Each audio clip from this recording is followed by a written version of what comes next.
Olá, sou o Vasconcelos do portal O Curso. Vou apresentar para vocês aqui mais um treinamento que eu fiz, tá? Que foi a segunda implementação no sistema de empréstimo e cobrança, criando aqui vários e vários recursos, né, implementados, deixando ele muito mais completo do que ele já era. O que eu tinha muito pedido era, por exemplo, para fazer o cadastro aqui, né, de feriados, para que não caísse parcela nos feriados, que não caísse parcela também nos finais de semana, tá? Eu deixei tudo isso opcional. Fiz aqui também outras modalidades de juros, juros que são cobrados ali apenas, né, as parcelas são montadas apenas com os juros do empréstimo, e o empréstimo fica em aberto para que depois você consiga dar uma baixa e uma quitação nele. Fiz também a opção de fazer o pagamento residual da parcela, e se aquela parcela não é paga toda, aquela diferença pode ir para a próxima parcela. Então fiz muitas e muitas implementações aqui, como também relatórios de débito, de lucro, novos campos aqui para o cadastro de cliente, inclusive com possibilidade do cliente também se cadastrar, você mandar um link para ele se cadastrar no sistema. Então ficou bem completo e eu vou mostrar aqui quais foram essas implementações, tá? Eu não vou explicar o sistema em si, que eu já tenho um vídeo que explica, e tem um vídeo também que explica uma implementação que eu fiz anteriormente. Agora eu vou explicar justamente e mostrar aquilo ali que foi adicionado. Eu vou começar até pelos clientes aqui, se você quiser testar o projeto, o link de teste é esse aqui, empréstimos.sistemagocursos.com.br, tá? Pode utilizar ele aí para você conseguir fazer os testes.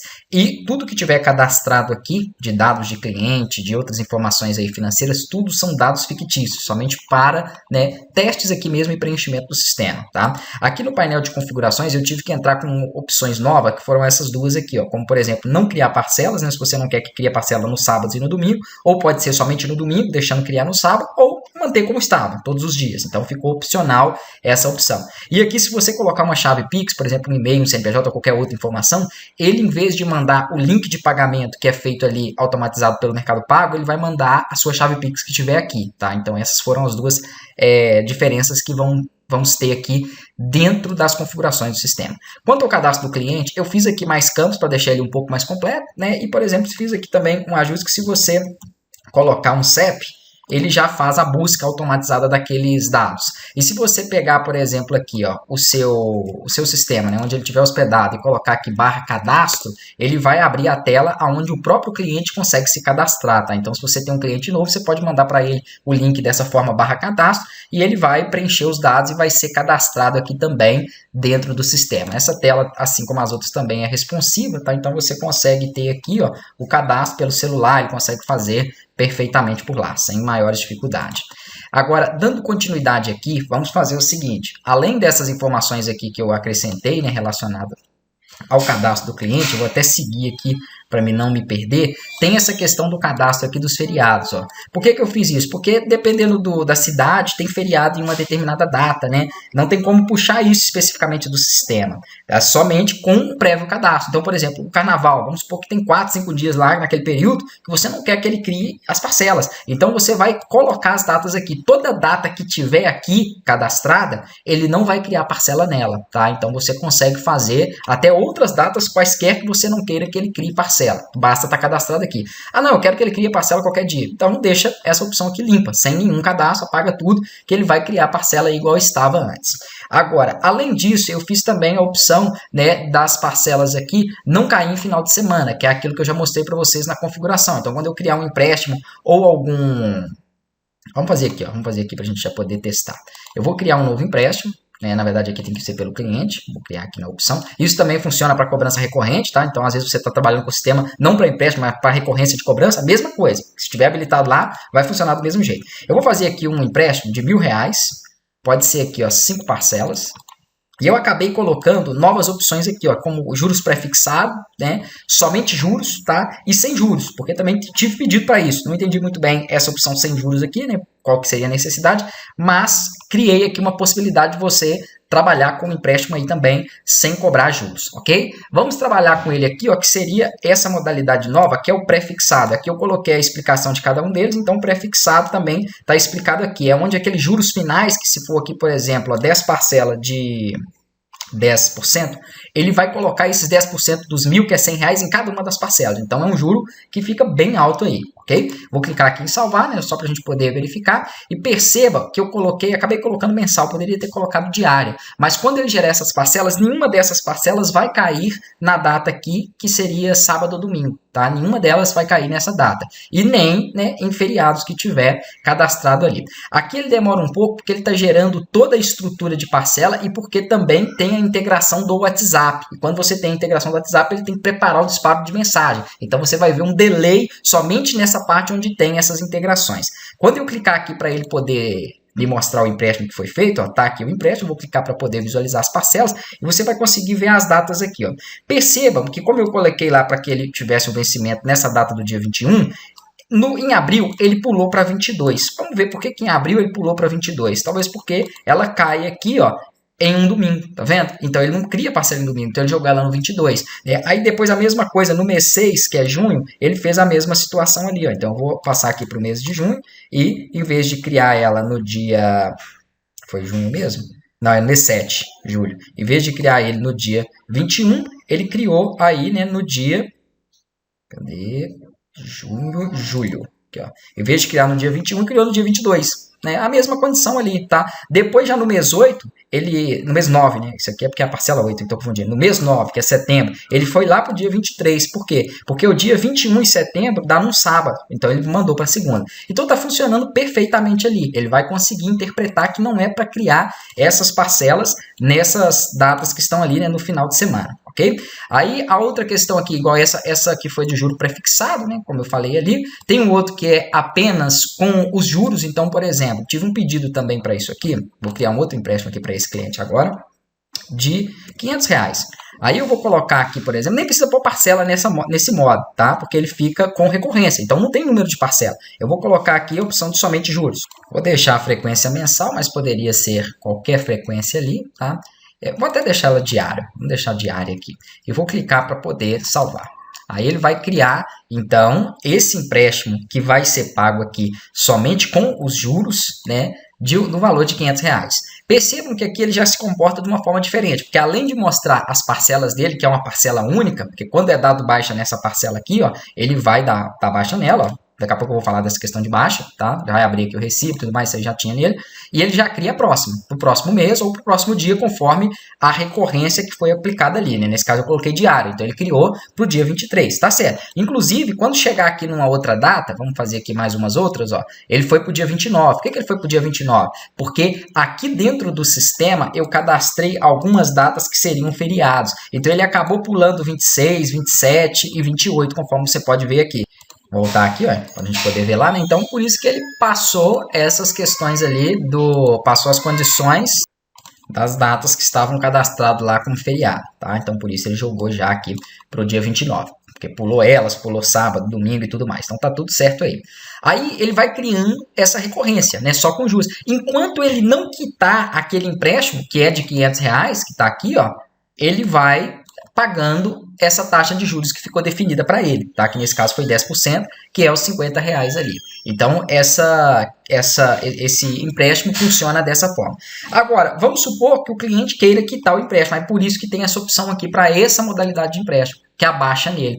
Aí ele vai cobrar os R$500 mais a parcela que tiver aberta, tá? Aí ele mostra aqui 550, você vai definir aí a forma de pagamento e deu baixa. Aí acabou. Aí esse empréstimo aqui, ó, ele foi quitado, ele fechou, né? Então aí ele vai mostrar aqui que ele está quitado e aqui também ele fica como finalizado. Eu coloquei um status lá para definir essa finalização aí do empréstimo. Então ele teve aí, né, um lucro com esse empréstimo que ele pagou durante alguns meses e depois ele quitou, tá? Então eu tive bastante pedido para esse tipo de implementação aqui e achei interessante trazer isso para dentro do projeto. A outra modalidade é a que eu falei, né, sem juros. Então, se você quiser criar uma quantidade de parcela para um cliente pagar aí sem juros, tem aí também. E as outras aqui eu já havia explicado no desenvolvimento do sistema, né? No vídeo demonstrativo tem lá. Cobrança recorrente, não mudou nada, tá? A única coisa que tem de diferente aqui, deixa eu vir aqui nesse outro empréstimo que tem mais parcelas, que aí vai dar para demonstrar melhor aqui, ó. Então, quando eu for dar baixa em uma parcela, eu dei uma possibilidade, vamos supor que o cliente não tem o valor total aqui para pagar, tá? Ele só tem R$150 daquela parcela ali. Aí você pode marcar essa opção aqui, ó, de resíduo. Vou voltar aqui a inserir você pode marcar essa opção aqui de resíduo. E aí o que acontece? O resíduo, que é a diferença dos 50 que ficou, ele vai para a próxima parcela. Então a próxima parcela, em vez de ser de 200, ela passa a ser 250. E esse resíduo você pode ir jogando de uma para outra, se você marcar aquela opção, tá? Então ele ficou opcional. Se você quiser que aquele resíduo ali seja passado para a próxima parcela, tem que ser marcada ali aquela opção, né? E isso vai acontecer. Então isso também é interessante. Uma outra coisa ainda relacionada ao empréstimo, e isso tudo que eu estou falando funciona tanto para cobrança recorrente quanto para o empréstimo. Estou dando os exemplos com o empréstimo aqui, mas é a mesma coisa na cobrança recorrente, tá? Aqui, quando você for fazer também o empréstimo, eu tirei a opção do campo inteiro aqui. Então você pode fazer um empréstimo, por exemplo, com 5,50 de juros, tá? Então aqui pode ser um valor decimal, um valor quebrado nessa taxa de juros, que era algo que não tinha também possibilidade dentro do sistema. Deixa eu ver aqui o que mais. Eu acho que eu nem coloquei essa questão aqui da taxa de juros aqui anotada. Baixa e quitação já mostrei, né? Baixa com resíduo também já mostrei. Resíduo para o próximo já mostrei.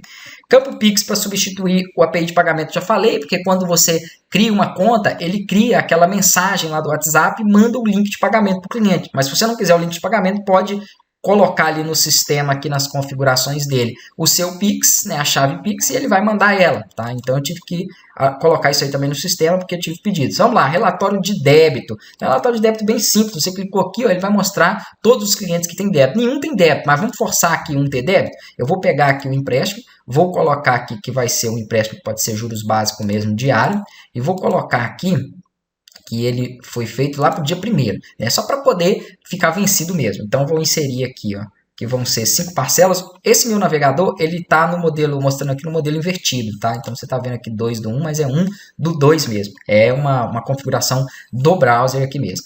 Aqui, vou colocar um empréstimo de R$100, ok? E vou clicar em salvar. Então, como ele vai criar essas parcelas para antes, né, da data de hoje, aí elas vão ficar como vencida, só como simulação aqui mesmo, obviamente para não ter que mudar isso ali lá no banco de dados e fazer com que tenha débito, tá vendo? Então ele mostrou que o cliente teste tem 5 débitos aqui, ó, no valor de R$ 105,50. Se eu fizer aqui para o outro, que é esse, foi o teste que eu fiz, vamos fazer para o teste 2, vamos pegar aqui para ele. Vou criar uma outra aqui para ele de R$600 com 2 parcelas e também pode ser a frequência diária para uma data aqui retroativa. Pronto. E aí vamos fazer com que ele gere ali, né, esse débito para esse cliente. Na hora que eu atualizar esse meu relatório aqui de débito, ele já vai mostrar. Opa, não mostrou ele, hein? Só apareceu o teste. Era o teste 2 que eu tinha que ter feito, né? Eita, acabei criando ali para o mesmo. Então de nada adiantou. Vou colocar aqui para o teste 2, porque ali ele fez um outro débito para ele. Então nós temos lá agora 2 débitos para aquele outro cliente, né? E vamos ter uma outra informação agora de débito para esse cliente novo aqui. Então, assim que ele finalizar, eu consigo já mostrar para vocês como que ficou o relatório, tá? Então, esse primeiro que eu tinha feito aqui, eu tenho essa quantidade de débito, né? Mostra as datas de vencimento e o total ali. E agora tem o cliente 2 também que tem todo esse valor aqui de débito. E fica aqui as informações e o total de débito que tem. O outro relatório é o relatório de lucro dos empréstimos. Então, quando clica aqui, ele até vai para uma página porque você consegue filtrar por data, né, para poder buscar essas informações por data. Ele vai mostrar todos os empréstimos que estão ativos aqui nessa data que foi buscada, quanto que foi pago de cada um daqueles empréstimos, tá vendo? Tem um aqui que está quitado, ó, que é aquele que nós fizemos lá, que era do somente juros, né? Então, ele foi pago 650, mas foi emprestado, no caso aqui para o cliente, ó, 150. Então ele vai mostrar essa, aliás, foi emprestado 150 não, foi emprestado R$500, perdão, porque foi um empréstimo de R$500, ele pagou 3 parcelas de 50. Então 650. E quanto foi o lucro dele? 150. Esses outros aqui estão sem lucro, né? Porque como eu acabei criando ali, eu não dei baixa, só dei baixa nesse aqui, ó. E aí ele ficou mostrando somente saída, tá? E aqui vai mostrar o seu lucro total, né? Pode ser positivo ou negativo, negativo porque saiu muito mais empréstimo e não teve retorno ainda de entrada, e também tem opção do relatório. E eu coloquei aqui para nós podermos filtrar também, e você consegue filtrar, porque se você estiver trabalhando com mais de um corretor cadastrado aqui, você consegue filtrar por ele, tá? Quais são os empréstimos aí, os lucros a partir dele, e por cliente também. Então, quais foram os lucros que eu tive em cima desse cliente ou desse cliente? Então, fica melhor aí também com essas opções. Se eu não me engano, foi só isso mesmo, né? Aí eu já mostrei essas outras opções de novos campos, e foi bastante coisa que eu consegui colocar dentro dessa implementação. Se você tem alguma sugestão, alguma ideia, alguma outra coisa que nós podemos fazer também para melhorar o sistema, pode ir mandando para mim. De tempos em tempos eu vou criando novas implementações, deixando ele ainda mais completo.